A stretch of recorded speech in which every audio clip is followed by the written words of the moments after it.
श्वेते वृषसमारूढा श्वेताम्बरधरा शुचि महागौरी शुभं दध्यान् महादेव प्रमोदिता या देवी सर्वभूतेषु मां गौरी रूपेण संस्थिता नमस्तस्यै नमस्तस्यै नमस्तस्यै नमो नमः।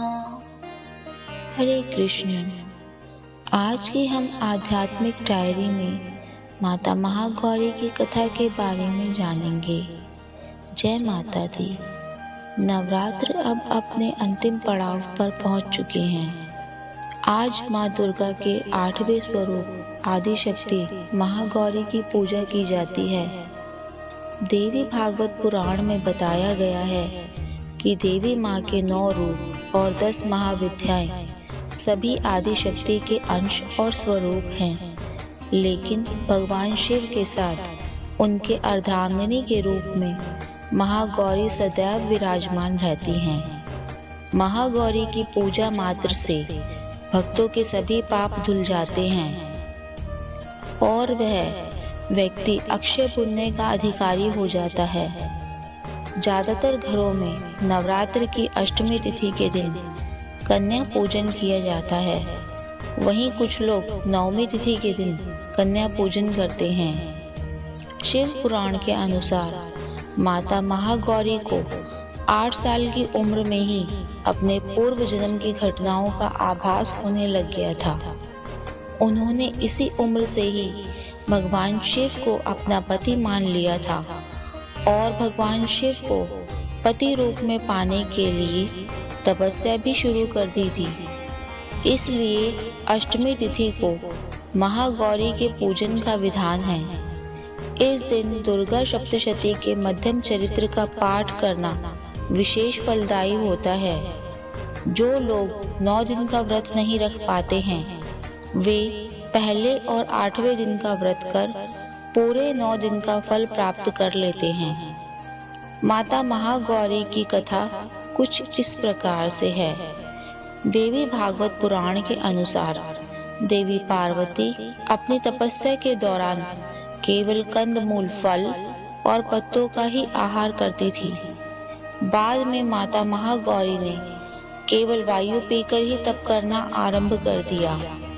तपस्या से माता पार्वती को महान गौरव प्राप्त हुआ है और इससे उनका नाम महागौरी पड़ा।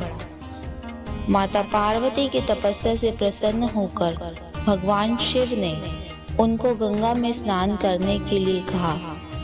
जिस समय माता पार्वती गंगा में स्नान करने गई, तब देवी का एक स्वरूप श्याम वर्ण के साथ प्रकट हुआ, जो कि कौशिकी कहलाया, और देवी का दूसरा स्वरूप उज्ज्वल चंद्र के समान प्रकट हुआ, जो कि महागौरी कहलाई।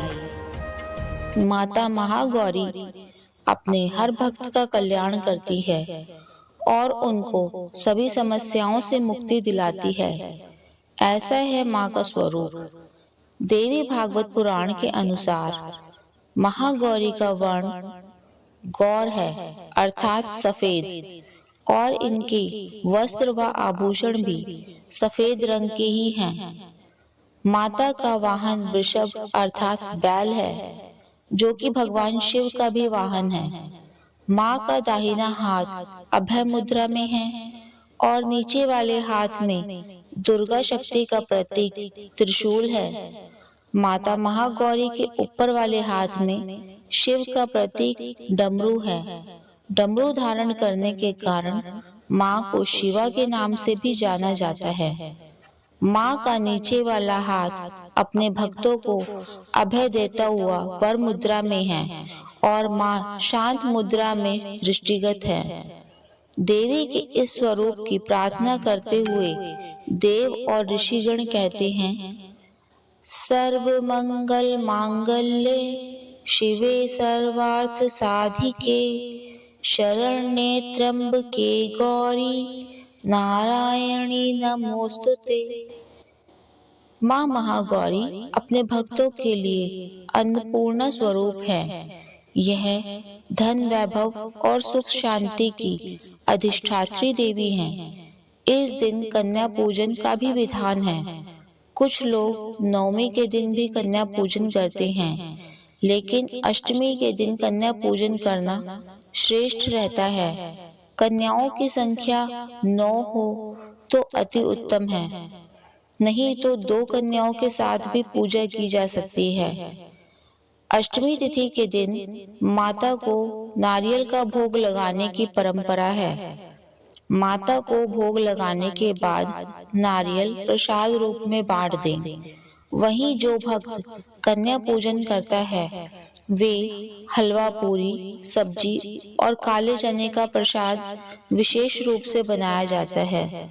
वहाँ माँ की पूजा करते समय भक्तों को गुलाबी रंग के कपड़े पहनने चाहिए, क्योंकि गुलाबी रंग प्रेम का प्रतीक माना जाता है। अष्टमी तिथि पर माता महागौरी की पूजा का विधान बाकी दिनों की तरह ही रहता है। जिस तरह सप्तमी तिथि को माता की पूजा की जाती है, उसी तरह अष्टमी तिथि को भी शास्त्रीय विधि से पूजा की जाती है। इस दिन माता के कल्याणकारी मंत्र ओम देवी महागौर्यै नमः का जप करना चाहिए और माँ को लाल चुनरी चढ़ानी चाहिए। सबसे पहले लकड़ी की चौकी पर लाल कपड़ा बिछाकर महागौरी की मूर्ति या तस्वीर स्थापित करने के बाद माता महागौरी का यंत्र रखकर स्थापना करनी चाहिए। माँ की कांति भक्तों को सौंदर्य प्रदान करने वाली मानी जाती है। हाथ में सफेद फूल लेकर माँ का ध्यान करें और माता को फूल अर्पित करें और विधिवत पूजन करें। माता महागौरी को रात की रानी के फूल अत्यंत प्रिय हैं। तो ये थी आज की कथा।